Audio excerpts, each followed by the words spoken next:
Hey, what's up? It's Rashad. We are the MCU Collective. Today, I'm going to be talking about Daredevil Born Again. We got two episodes last night, episodes 5 and 6. Episode 5, I believe, is called With Interest. And I'm going to look up what episode number 6 was. I forgot top of my head. But yeah, all spoilers, man. Got to talk about the thing to talk about the thing. And okay, just initial impressions thinking about these two episodes. Yeah, episode 6 is excessive force. So think about these two episodes, and the first one, you can clearly tell how they took their original idea and kept it. I think we overestimated how much stuff that they actually did for reshoots because a lot of their stuff that we seeing is the original idea of the show. It was a more court procedural show. Not a lot of action every episode, but to me, it's still compelling for some reason. Like even if they said like, "Yo, we got to go back to the drawing board and add some stuff and take some stuff out," cool, I understand that. And also seeing how they made everything connects better to the MCU, then it's like, yeah, let's go ahead and just kind of make it flow a little bit better. Episode 5 is essentially episode 5 is the ongoing or recurring theme of people in the MCU, regular people in the MCU, who cannot get financing. Yo, like, cause Matt can't get none. We saw how Captain Falcon couldn't get no financing back in the day when he was trying to fix up the shrimp boat for the family down in Louisiana. So that was like, damn, can't nobody get no love from the bank. At the bank, we end up seeing Kamala Khan's dad. He is a assistant bank manager, and the sad part is he works in the city. Now, I'm not sure if you've been to New York before, but Jersey City to Manhattan is roughly about 30 minutes just driving, just like regular, no traffic. But if you know, like I know, it's always traffic, especially on rush hour times. So he's probably working regular 9 to 5. He probably got to leave home like 7:30, 7 o'clock, get back home at like 7, 6:30, depending on traffic every day. So and he still was a committed dad, so big up to him. But yeah, Kamala's dad is there, and he's trying to tell Matt about, hey, you're a good person, I see that, but you aren't taking cases with people who are paying money. You're doing a lot of pro bono work. You got a great heart, but your heart ain't gonna give you no loan. So there's this you can see in the first couple of episodes, like every case that Matt took was essentially they working for he working for free. So the Murdoch part of his law firm ain't really holding up their weight. And as they're talking about the loan situation, Kamala's dad, forgot his name. He is just talking about his daughter. Tells him one of his daughter calls on the phone like, yo, she's in California. So I don't know who she's seen in California. It could be any of the supposed young Avengers. Also, he has like a bobblehead of her talking about Jersey City's hero, not really like revealing her identity, but like this girl, man, has too much of an too much of an affection for this high school kid hero. So it gotta be like somebody that he obviously know. So as with this episode, we see Irish gang outside. Of course, it's one of the Irish gangs from the 5 gangs that Vanessa is running in Wilson's leave as he's being the mayor, and they come in on some heist type stuff. And this episode is essentially Matt using his instincts and his wherewithal and know-how to get out of this heist or figure out like what's going on. And it was a good little pocket episode for the most part. The thing that people are saying like it's not enough action in this. There was a decent amount of action in this episode, so I was a little confused about people's consternation to that. The fact that he one had to figure out a way to one get them to stall long enough for the police to come, because Matt leaves walking outside. He's on the phone. He tells his person on the phone that hey, call the cops. So he's waiting for the cops to come. Then he's trying to stall the people who are actually sticking up the place to go down to the vault. Kamala's dad is the assistant manager. The actual manager, he ain't even there. So he's telling Kamala's dad, said, look, yo, you gotta, Mr. Khan, like, yo, you gotta stall. And Matt ends up does a lot of just like interplay with the gang, and also reveals to them like, hey, my name's Matt Murdock. Like, fam, you Irish too? Like, and he's asking him where he was born, where he's from. And I think this is another thing that comes up a lot when it comes to people who immigrated to America and have been in America their whole life, or were brought to America.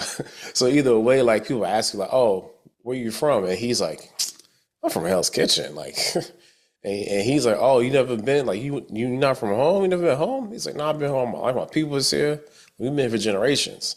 And they kind of bond over that, because like they were just basically drawing straws for people to get out. There's a hostage negotiator outside, and she's nervous and all that good stuff.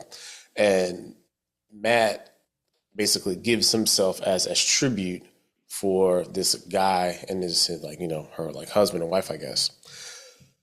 Anyway, he has this notion that he's gonna break somebody, and then they have to go down to the to the safe. Him and Mr. Khan and one of the gang members, the bank robbers. Matt says, hey, man, I got to go to the bathroom. And as soon as he took that man tried to take him to the bathroom, boom, incapacitates him, incapacitates another, goes down to the safe, incapacitates him, and then they try to figure out what they were trying to steal. And Matt uses his supersonic ears, opens the safe to a bank. So this bank vault he opened up, which is crazy in and of itself. And he opens up the safe. Boom, they go find the key. Got the double keys, because you need 2 keys to open up the vault inside, you know what I'm saying, to the safe. And get to the box, take the box out, and it's this huge like yellow diamond. And they were trying to steal that, because you already know the gangs owe that the other gang 1.8 million, so they was going to use that for collateral. They was like, yo, make sure we stick to the plan. If not, go to plan B. You already know what the boss said. We all know the boss is Vanessa, so they are trying to do that. And go back upstairs, and Matt says, so we got something, you know what I'm saying? So, hey, man, like, they outside already. They're done staying outside, and the cops come in. Big kerfuffle happens, and Matt does a switcheroo. They go outside. There's also a lady that was among the people who was the inside man, so to speak. And she thinks that she's getting the diamond. She ends up getting some hard candy that Mr. Khan had on his desk. And Matt catches up with the guy. And, he's trying to like not really, he was holding back. And then we get this scene from the trailer when Matt, Two Pieces Man, jumps across a little sidewalk on dude's shin. And then his shin just explodes inward. And looks like he probably has like, what's it called? A compound fracture outside of his calf. It's gruesome. Like the way that that happened, disgusting, man. Like I was very, very shocked and appalled by that scene. But nah, but that's why y'all here. So, because again, people saying that ain't no action in this. So that's basically the end of the episode. Matt comes back, switches, gives Kamala's dad the the diamond, puts it in the candies because he takes it because Matt takes the candy, talks about it, and then he looks inside of it and he sees the sees the diamond. Because this whole time he's looking at Matt like, bro, you're not no regular type of lawyer. You know what I'm saying? He hits it with the line again. I'm a good lawyer that he hit. Same line that he gave Spider-Man back in No Way Home.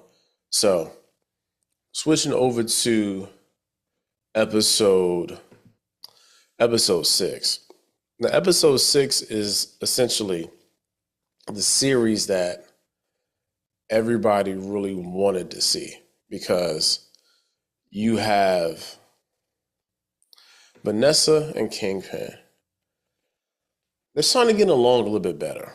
And Vanessa is warming up to him, and they're talking about, he's talking about, the situation that happened earlier because the hothead from a few episodes ago that was talking to what's Kingpin's right hand man when they were down at the docks, and he was like, yo, Buck Cashman. He said, yeah, I want to talk to Kingpin.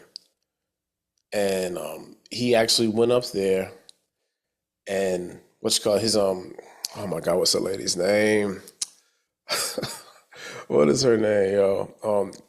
Kingpin's the lady that helps him with her, with his administration.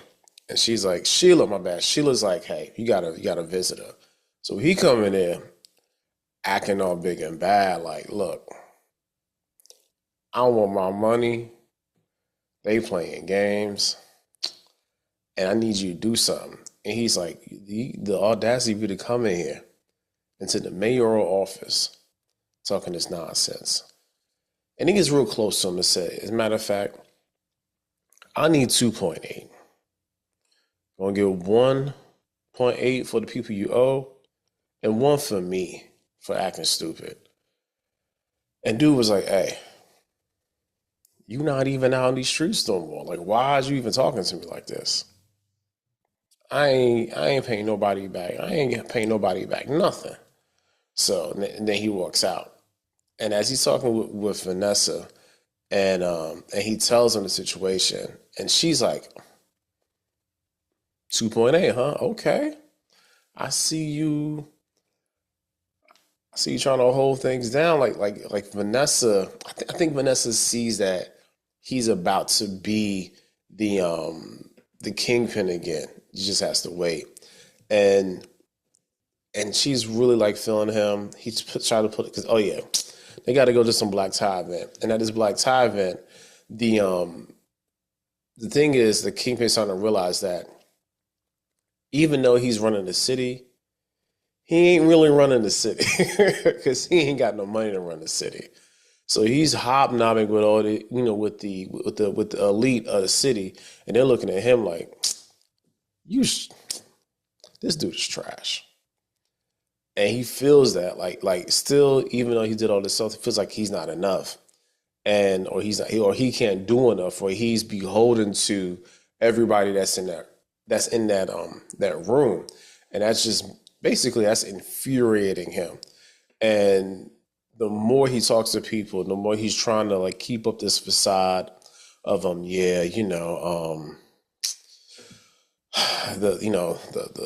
project, man, that's my heart. I love the city. I really want to do the best for New York. And they looking at him like, yo, the lady basically straight up told him, for the most part, you're a criminal. We know you're a criminal. And as soon as you're out, we're going to get a new mayor. Because we run the city, you don't.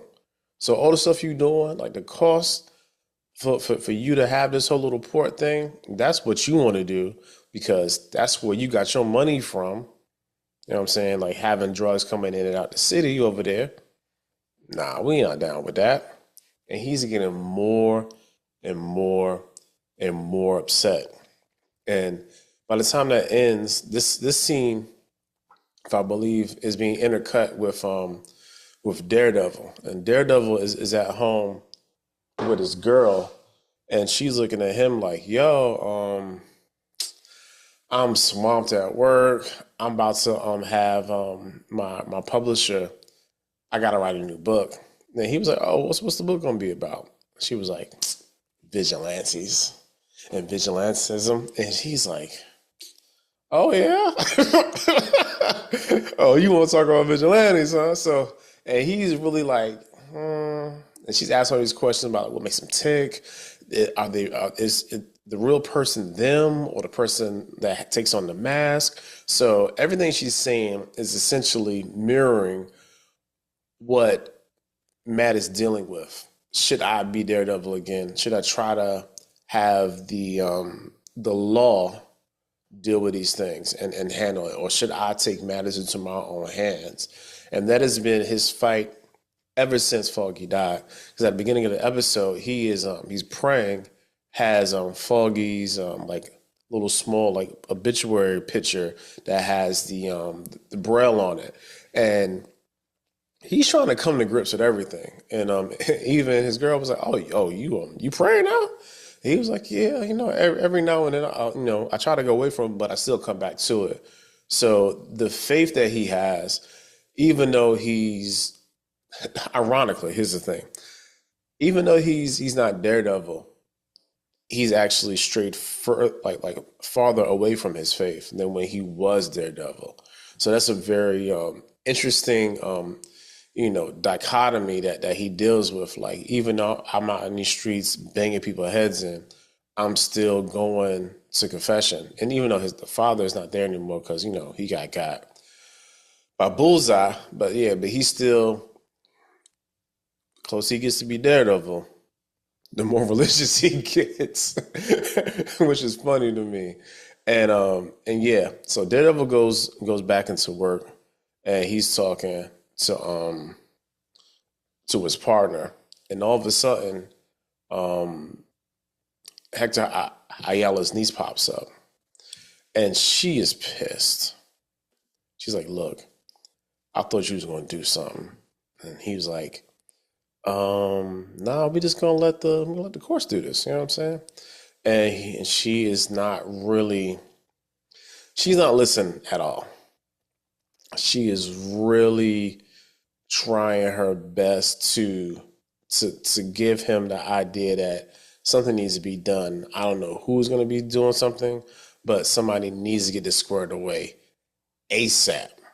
So she's like, if nobody, and he said, oh, my uncle was like, yeah, if somebody can't do it, then do it yourself. So I'm like, oh my God, yo. If this little girl tried to go find Muse herself, she gonna end up dead. And she almost did. So by the end of, like, later on, we see Muse out and just like people partying and whatnot. Muse out in the streets. They had like people doing like, the little BB Europe reports talking about how we need vigilantes and like they don't feel safe in the streets.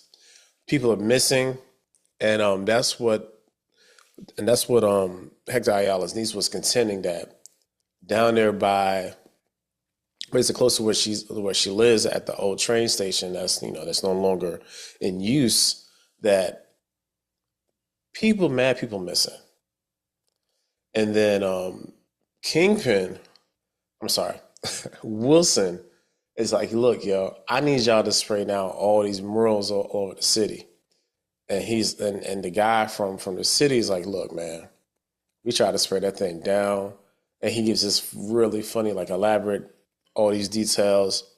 And Sheila was like, man, get to the point, my bro. And he said, look, not only is it an epoxy over this, whoever's doing this is also doing it with blood, because they had to get it to figure out like what the chemical compounds were in the paint. Yeah, they had to go get it tested, and they found human blood. He said, here's the thing. We went to a couple different spots, and it was different human blood and on every piece of graffiti, on every separate one. So then they start showing all the graffiti, all the murals that were shown so far. And then she was like, man, it's like 60 of them joints that we know of so far. And then there's probably some ones earlier when he was just, just getting started. Then the police chief comes in and he's like, hey, man, we got to do this, go about this a certain way. We got to get more cops on the street. And Wilson Fisk was like, man, listen, I'm going to do this my way. Because he had this scene where he's like, everybody talking, and he just blacks out. And then he starts laughing at the end of it. He said, you don't worry about it. I got it.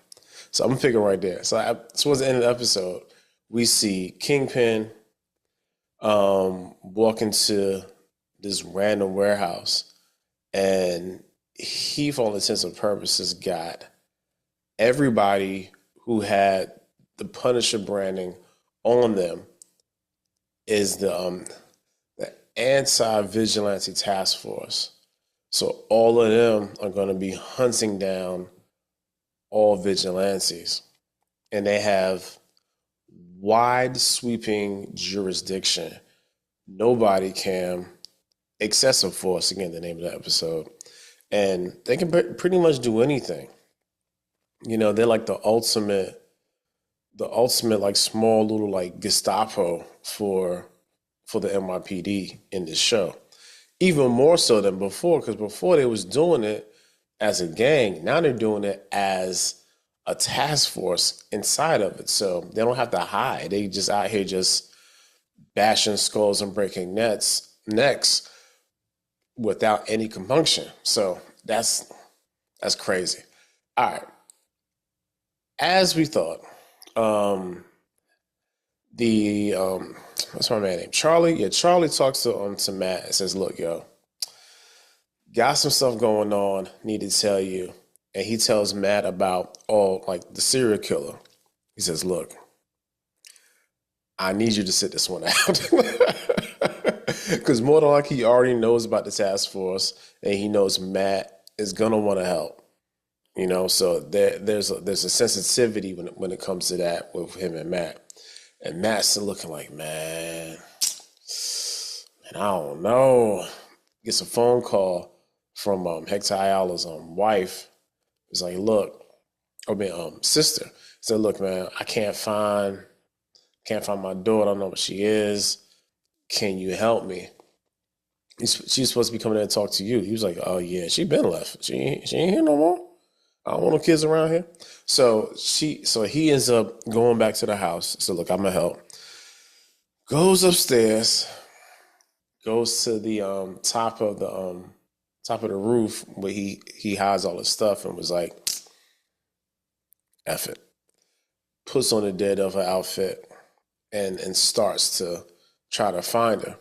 So before this, Muse was out in the street, you know what I'm saying, doing his little art 1-2. Two ladies walk up to him and was like, are you Muse? Can we take a picture with you? I mean, we're not gonna get your face or anything. We just want to get a quick little selfie. Man turned around, killed both of them. Next day, they was up on the wall, and the murals were behind them. And then, since they were died late on the process, he drew their faces on the mural. And all of his victims, after he kills them, he gouges their eyes out. It's very unsettling. Yeah, so that kind of was spurred the whole anti-vigilante task force thing. So going to the end of the episode, we see young Ayala. She is at the same place that she talked about before, that where the murders, or where all the missings are happening. So she goes down to the station, and you already know what happened. Muse catches her, pow, knocks her out. Same process, slings over his shoulder. He's walking to his little lair. Train comes by, looks at the train, goes into his workshop. In there, lays it on the table, IV, starts siphoning blood. And then he heard something outside. I said, what is this noise? Heard something. Heard something again. And he walks out, looks around, and then you see like the trains coming, but then you see somebody walking, and then boom, it's him and Matt. And Daredevil's back in full regalia. And they have a really decent fight. Like there's some trickery going on in this fight that was very interesting and surprising, especially the one where he has like the baton nunchuck, and he throws it in a way where it just bounces off a bunch of different things, hits him, catches it back. Yeah, like we had a really good fight with Muse. And then at the end of the episode, it parallels the first episode because when he was fighting Bullseye, he was so focused on getting Bullseye that he didn't recognize that his friend was dying, because we can hear the heartbeat for Foggy. Do the same thing episode 6. We hear the heartbeat for young Aala. And after a while, like Daredevil has Muse dead to rights. Put the baton around him, strung him up, basically suffocated him and hanging him. And you can hear her heartbeat slowing down. So he has to let him go, start CPR to the point where he just banged on that girl's chest. So, she gets revived, and he skedaddles out of there like a sewer rat. Nowhere to be found. And she's surprised to see him. He's like, look, I got you. She's like, Daredevil? Like, oh, yeah. It's me. I'm back. So that sets up our next episode for episode 7. And it's going to be real interesting seeing just how they play this in, because you already know there's a scene from the trailer where Kingpin is like, look, I need the devil back. And he already back. So it's going to, like, I really want to know, like, we already know Kingpin full of crap. So he's going to have Matt get back out there just for the Anti-Vigilante Task Force to try to kill him. Also, intercutting between the scenes with Daredevil, we have the return of somebody else. We see Wilson walk down them steps, and something is in his hand. He has an axe in his hand. And his axe, he looks at the man and said, look, man, I learned a lot of stuff about my dad. Sometimes the only thing anybody needs is a good tool. Opens up the cage, throws the axe to this man and says, hit me with your best shot. Fire away. And Adam tries his best to swing that axe. This man's been eating probably nothing the past several days, but he's trying to go for broke. Kingpin is back. Kingpin beats this man to the brink of death. And it's sad to watch, because fam never had a chance. Kingpin just really wanted to get his get back, and he got it. And he told him, said, look, man, there's no way we both can be breathing when we both had the same thing. My Vanessa. And there's a point where he's beating him down, and he literally says, mine, like a toddler and a toy. So yeah, we got Kingpin, we got Daredevil back. I think all should be right in the world with all these people who are very overly critical and just being just kind of, I don't want to say stupid, maybe just a little bit short-sighted, because we had Daredevil in 3 series already, and in the Defender series. What arc did y'all want Daredevil to be on? Like, there had to be some sort of arc where he feels bad about what happened with his friend. People saying, oh man, we should have had Karen and Foggy in this. Well, you're lucky you got him at the beginning, because before they weren't going to be in this at all. we wouldn't even have the same actress for Vanessa. So I think there has to be just a tad bit more being appreciative for the product that we actually have this time around, because it could have been very, very differently. But yeah, that's all I got for this one. We'll be back tomorrow. Hopefully me and Tony will be back tomorrow. Yeah, again, Tony had to work, man, because, group text message. War group text messages. Crazy times we live in. So yeah, so hopefully back tomorrow to talk about the cast announcement for Avengers Doomsday. It's probably still going on right now. So if you go over to Marvel Entertainment on YouTube, you can get caught up. But yeah, that's all I got, man. Till next time.